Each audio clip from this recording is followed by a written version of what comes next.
नमस्कार मित्रों, स्वागत है आप सभी का हमारे इस चैनल गरुड़ धर्मार्थ पर। मित्रों, अगर आप अपनी लाइफ में कुछ नया सीखना चाहते हैं तो चैनल को सब्सक्राइब जरूर कर लें। मित्रों, नवरात्रि के इस पावन अवसर पर अगर आप माता रानी को अपने घर पर बुलाना चाहते हैं तो कमेंट बॉक्स में लिखें माता रानी आपका स्वागत है हमारे घर में। माँ वैष्णो के लिए एक लाइक तो बनता है।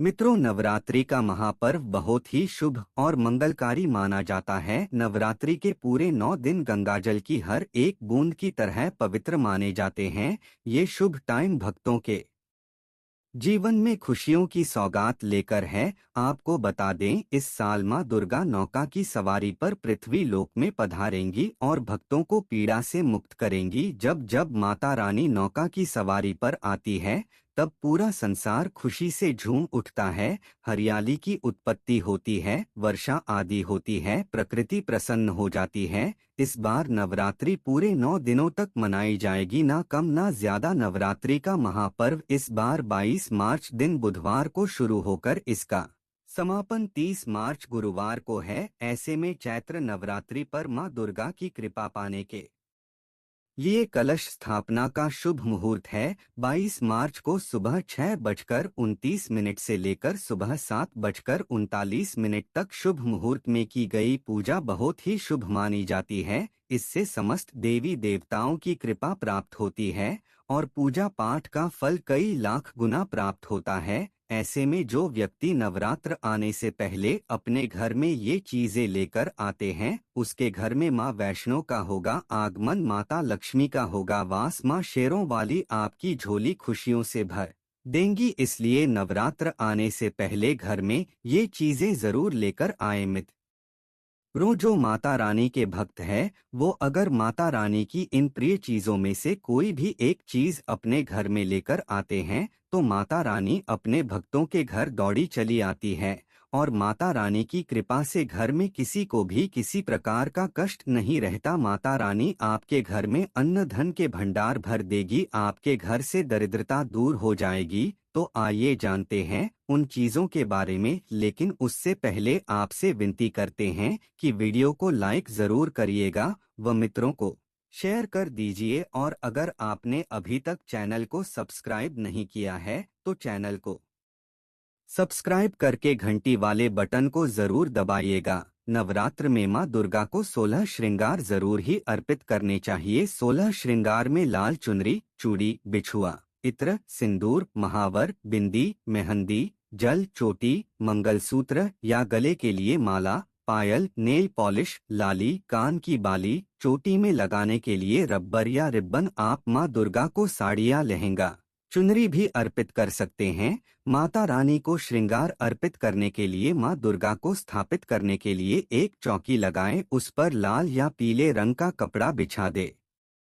इसके बाद उस पर माता रानी की तस्वीर या मूर्ति रख दे। इसके बाद मां को टिका लगाएं और श्रृंगार का सभी सामान अर्पित। मान्यता के अनुसार नवरात्रि में जो भी माता रानी को 16 श्रृंगार चढ़ाता है उसके घर में सुख समृद्धि आती है, अखंड सौभाग्य का वरदान मिलता है। ध्यान रखें कि जो भी महिला माता रानी को 16 श्रृंगार का सामान अर्पित करें उन्हें खुद भी 16 श्रृंगार करना चाहिए। ऐसा करने से मां जल्द ही प्रसन्न हो जाती है और अखंड सौभाग्य का वरदान देती है। नवरात्र के बाद आप 16 श्रृंगार का सामान या तो सुहागन ब्रा मणि या किसी गरीब महिला को दान में दे सकते हैं या आप खुद भी माता रानी के प्रसाद के रूप में इन सामग्रियों का इस्तेमाल कर सकते हैं। मित्रों, धर्म ग्रंथों के अनुसार नवरात्रि का पर्व या कोई भी पूजा पाठ, हवन आदि कर्ज लेकर नहीं करना चाहिए। नवरात्रि में जो व्यक्ति कर्जा लेकर माता रानी के व्रत रखता है, उपवास आदि रखता है तो ऐसा व्रत कभी पूरा नहीं माना जाता।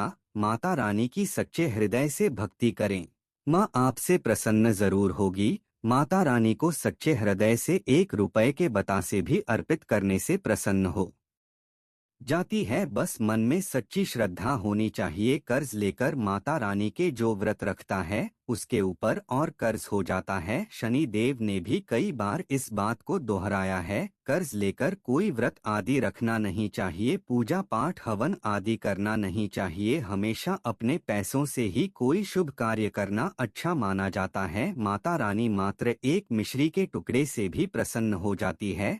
बस आपके दिल में माता का वास होना चाहिए। सच श्रद्धा के आगे आपके करोड़ों रुपए भी बेकार हैं। मित्रों, नवरात्रि में माटी के दिए दान करना बहुत ही शुभकारक माना जाता है। नवरात्रों में घर में दिए लाना अति उत्तम माना जाता है। इससे घर की उन्नति होती है। घर के दरवाजे पर शाम होते ही नवरात्रि में 2 दीपक जरूर जलाने चाहिए। इससे माता वैष्णो का आगमन होता है। नवरात्रि के दौरान सोने या चांदी का सिक्का लाना बहुत शुभकारक माना जाता है। नवरात्रि के दौरान आप सोने का या चांदी का एक सिक्का लाएं और इसे माता रानी की चौकी पर माता रानी के पास रखें और नवरात्रि के 9 तक आप इस सिक्के का भी पूजन करें। इससे देवी लक्ष्मी की कृपा बनी रहेगी और गरीबी दूर होगी। नवरात्र के 9 दिनों बाद आप इस सिक्के की पूजा करके इस सिक्के को अपनी तिजोरी में रख दे या फिर किसी साफ स्थान पर धन के साथ आप इस सिक्के को रख दे। ऐसा करने से घर में धन धान्य की वृद्धि होती है। नवरात्रि के दौरान घर में कमल का फूल लाना भी बहुत ही शुभकारक माना जाता है। कमल के फूल को धर्म ग्रंथों में अत्यधिक महत्व दिया गया है। धन की देवी कमल के फूल पर विराजमान रहती है। नवरात्र के दौरान कमल का फूल लाकर मां लक्ष्मी को अर्पित करें और फिर मां लक्ष्मी का पूजन करें। ऐसा करने से घर में धन संपत्ति बढ़ने लगती है और परिवार वालों के बीच सामंजस्य बना रहता है। अगर आपको कमल का फूल ना मिले तो आप कमल के फूल का एक चित्र लाएं और इसे नवरात्र के दौरान अपने घर की उत्तर दिशा में लगाएं और मां लक्ष्मी से कृपा बनाए रखने की प्रार्थना करें। ऐसा करने से घर में अन्न धन की कमी नहीं रहती। नवरात्रि के दौरान दक्षिणावर्ती शंख को घर में लाकर स्थापित करना बहुत ही शुभकारक माना जाता है। वामावर्ती शंख का पेट बाईं तरफ खुला हुआ होता है, जबकि दक्षिणावर्ती शंख का मुख दाईं तरफ खुला होता है। दक्षिणावर्ती शंख की पहचान करने का और भी एक तरीका है कि इस शंख को कान के पास लगाने से उसमें से ध्वनि सुनाई देती है। धर्म ग्रंथों में दक्षिणावर्ती शंख को मां लक्ष्मी का ही स्वरूप माना जाता है। मान्यता है कि जिस ये शंख रहता है वहां कभी भी धन धन्य की कमी नहीं होती। ईश्वर विष्णु का आयुध होने के कारण ये अत्यंत मंगलकारी है। जिस परिवार में विधि विधान के साथ इसकी स्थापना की जाती है वहां भूत प्रेत पिशाच और नकारात्मक शक्तियों का प्रवेश नहीं हो पाता। माना जाता है कि शत्रुपक्ष कितना भी बलशाली क्यों ना हो इसके प्रभाव से हानि नहीं पहुंचा पाता। इतना ही नहीं, इसके प्रभाव से दुर्घटना, मृत्यु, भय, चोरी आदि से भी रक्षा होती है। धर्म ग्रंथों में लक्ष्मी जी को प्राप्त करने के लिए और उन्हें स्थायी रूप से निवास देने का एकमात्र प्रयोग दक्षिणावर्ती शंख ही है। इसके प्रयोग से ऋण, दरिद्रता, रोग आदि मिट जाते हैं और सब प्रकार से संपन्नता आने लगती है। दक्षिणावर्ती शंख के लाभ अद्वितीय हैं। नवरात्रि में माता रानी की पूजा में कौड़ी का इस्तेमाल जरूर ही करना चाहिए। धर्म ग्रंथों के अनुसार लक्ष्मी जी समुद्र से उत्पन्न हुई है और कौड़ी भी समुद्र से ही निकली है। कौड़ी को मां लक्ष्मी सगी बहन माना जाता है। कौड़ी में धन को आकर्षित करने का स्वाभाविक गुण होता है। नवरात्र में 7 कौड़ियां लाएं और उन्हें हल्दी से रंगाकर माता रानी के पास चौकी पर रख दें। नवरात्रि के पूरे 9 दिनों तक आप माता रानी का पूजन करने के बाद इन कौड़ियों का भी पूजन करें। कौड़ियों पर रोज हल्दी और कुमकुम से तिलक करें और अक्षत फूल अर्पित करें। फिर नवरात्रि के 9वें दिन कन्या पूजन के बाद आप इन कौड़ियों को लाल कपड़े में बांधकर अपने धन रखने के स्थान पर रख। ऐसा करने से धन में दिन दुगनी रात चौगुनी बढ़ोतरी हो जाएगी। कौड़ी को धारण करने से बुरी नजर और संकटों से भी रक्षा होती है। कौड़ी उसे धारण करने वाले की मां के रूप में रक्षा करती है। बुरी नजर और संकटों से बचाने की इसमें अद्भुत क्षमता होती है। नवरात्रि के दौरान मां दुर्गा को गुड़हल का फूल जरूर ही अर्पित करना चाहिए। धर्म ग्रंथों के अनुसार देवी मां के प्रिय फूल गुड़हल को चढ़ाने से भी मां भक्तों पर असीम अनुकंपा बरसाती है। देवी भागवत के अनुसार मां दुर्गा पर गुड़हल का फूल चढ़ाना उसी तरह हितकारी है जिस तरह की महाकाल पर बेलपत्र चढ़ाना गुड़हल के फूल में अंकुरन निकलने की वजह से भी ये देवी माँ का बेहद प्रिय फूल माना गया है। ऐसी भी मान्यता है कि गुड़हल के फूल के शुरुआती भाग में ब्रह्मा, मध्य भाग में विष्णु, अंतिम भाग में महेश और अंकुरण भाग में खुद स्वयं शक्ति स्वरूपा माँ दुर्गा का वास होता है। नवरात्रि के दौरान गुड़हल का फूल चढ़ाकर माँ दुर्गा की पूजा करने माता रानी जल्द ही प्रसन्न हो जाती है और आपको सभी कष्टों से, संकटों से मुक्ति दिलाती है। तुलसी का पौधा तो ईश्वर का रूप ही माना गया है। नवरात्रि के दौरान घर में तुलसी का पौधा लाना बहुत शुभकारक होता है। ऐसा करने से लक्ष्मी जी प्रसन्न होकर आपकी झोली खुशियों से भर देंगी। ध्यान रखें कि रविवार और एकादशी को छोड़कर रोज तुलसी को जल चढ़ाएं। साथ ही रोज शाम को तुलसी कोट में दीपक जलाएं। ऐसा करने से कभी भी पैसों की तंगी नहीं होती है।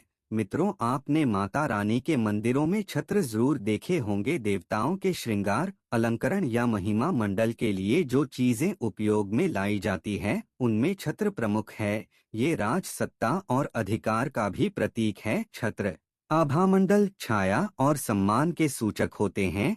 नवरात्र के दौरान माता रानी को छत्र जरूर ही अर्पित करना चाहिए। छत्र अर्पित करने का मतलब है कि आप अपने जीवन की, अपने घर परिवार की सत्ता माता रानी के हाथ में सौंप रहे हैं। जो भक्त श्रद्धापूर्वक माता रानी को नवरात्रि के दौरान छत्र अर्पित करते हैं, माता रानी उनके घर परिवार की बागडोर अपने हाथ में ले लेती है, उन्हें, उनके परिवार के सभी सदस्यों को सही दिशा दिखाती है और सभी प्रकार के कष्टों से, संकटों से रक्षा करती है। अपनी इच्छा के अनुसार आप माता रानी को चांदी का या सोने का बड़ा या छोटा कैसा भी छत्र अर्पित कर सकते हैं। मित्रों, नवरात्रि के दौरान ये वस्तुएं घर लाने से माता रानी की कृपा से जीवन में खुशियां ही खुशियां आती हैं।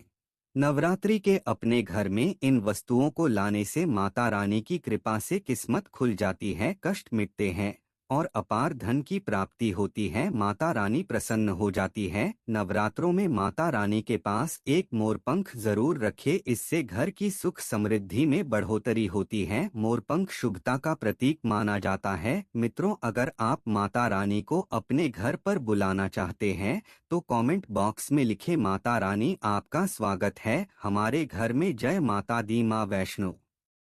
के लिए एक लाइक बनता है। उम्मीद करते हैं कि आपको जानकारी पसंद आई होगी। धन्यवाद वीडियो के अंत तक बने रहने के लिए।